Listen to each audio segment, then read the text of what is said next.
Hey everybody, this is Chatbot, and today we're taking a look at My Time at Portia, which is currently in its alpha 4.0 and is a blend between Legend of Zelda, Breath of the Wild, and Stardew Valley and other farming simulators. The only difference is in this game you are a builder, not necessarily a farmer, and you are tasked with a bunch of different things to do and not just farming. This is definitely a game that you should get your hands on if you liked Breath of the Wild for everything except for the highly intricate battle scenes. This is a game you should get your hand on if you like games like Stardew Valley for the social interaction and for the environment, as well as the day-to-day ins and outs of what you need to do to get the story to progress. This, in my opinion, is a 5-star game. This game can only get better because it's still early access. The visuals are insane. The complexity of the crafting is fairly good. The balance between crafting and adventuring, exploring the environment, and doing quests is also bang on for a game that is so early on in its development. This is the sort of game where you end up interacting with your environment in many different ways, including fixing things, killing things while you're out running around and exploring the environment, as well as cutting down every tree in sight, knowing that it will grow back because there is an unending need for lumber in this game, as well as going to the mines to get all of the resources. The farming itself in this game doesn't really pay off in terms of the resources you put in to buy fertilizer and stuff. Like financially, it's just not really your best bet. You do need it to complete some stuff, but you're really doing your best work at the work table, as well as all of the other things like the furnace and the grinder and the skiver. You are limited production-wise by the amount of stuff that you can produce, so the more of those furnaces and the more of the grinders that you can produce, the better off that you are.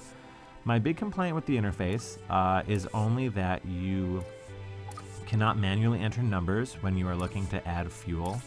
You cannot manually enter numbers when you're telling it how many to craft. You have to use the little clicky buttons. You can't queue jobs farther down the road. They auto-complete, but you can't queue the next job until the first job is finished. And then on top of that, you can't just auto-complete fuel. So if you need an hour and a half, you can't just auto-add 2 hours of fuel to make sure that you finish the job. You have to manually go through and do that, which I think is a little bit of a shame.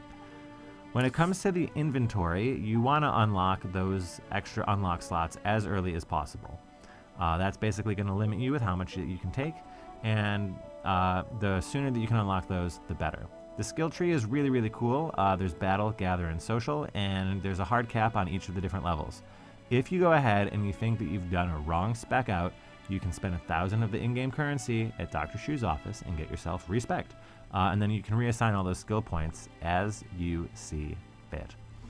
Now, your pa left you the farm, all right? So you're basically just picking up his legacy, and he left you a dump. But the book that he gave you is the main idea of the game. What you're going to do is you're going to build a whole bunch of different stuff using the recipes that are inside, and it's very, very clear laid out. And you're only limited by how many items you're able to put onto the building block to build. That itself, I think, is a little bit wonky and could use some help. It's not really covered in this tutorial. The missions, for example, you're supposed to assemble a DD transport, and when you put the wheels on, if you can't get the game to trigger where the wheels are, it's very annoying. Socially, there's a ton of people that you can meet. You can rock, paper, scissors them, you can spar them, you can gift them, and you can talk to them to get points. And I believe, if I'm not mistaken, you are able to convince one of them to get married to you, just like all the other games like Stardew Valley, etc.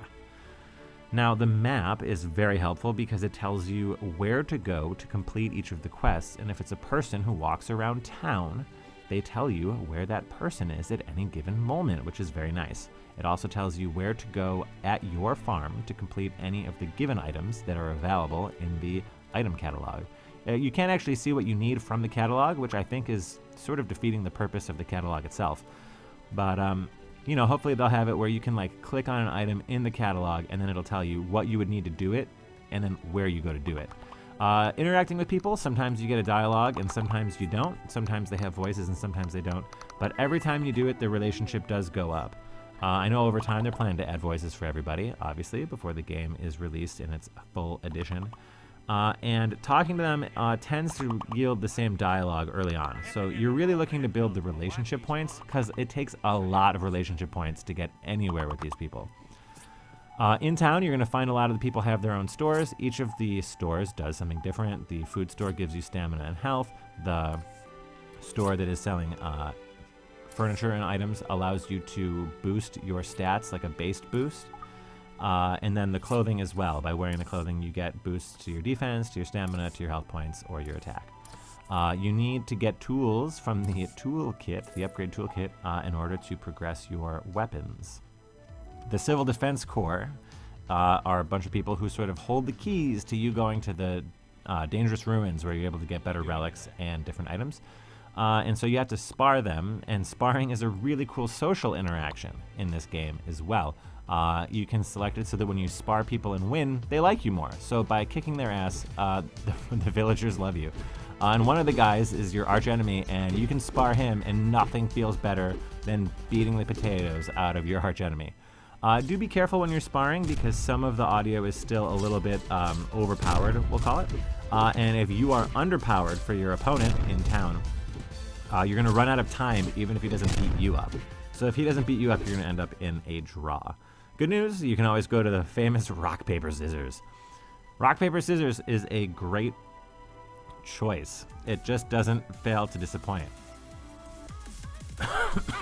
Excuse me. Wrangling cows?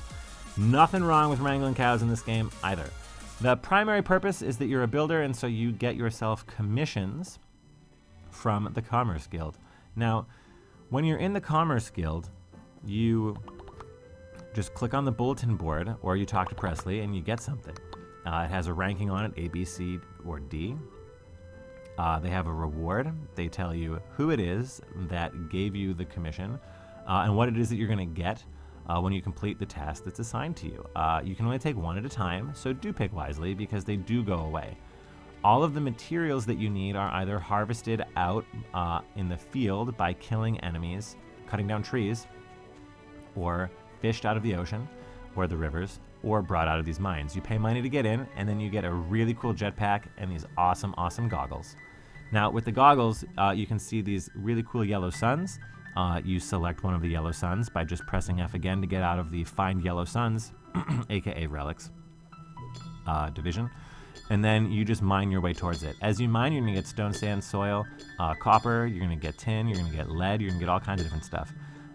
There are color-coded ore deposits, which you can get your hands on and see very easily in the map.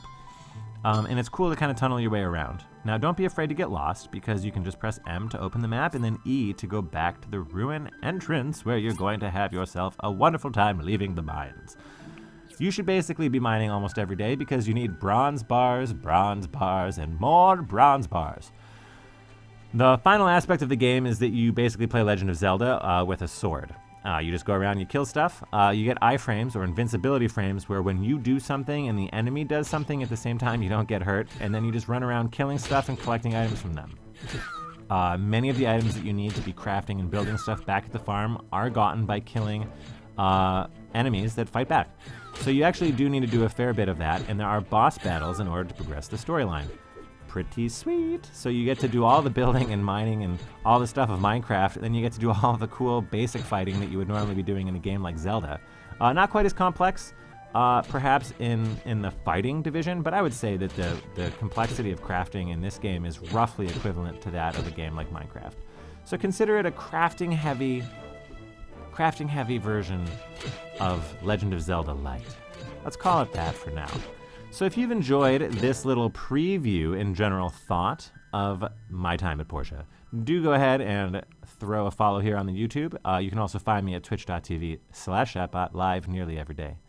I also use the Twitter, twitter.com/chatbot.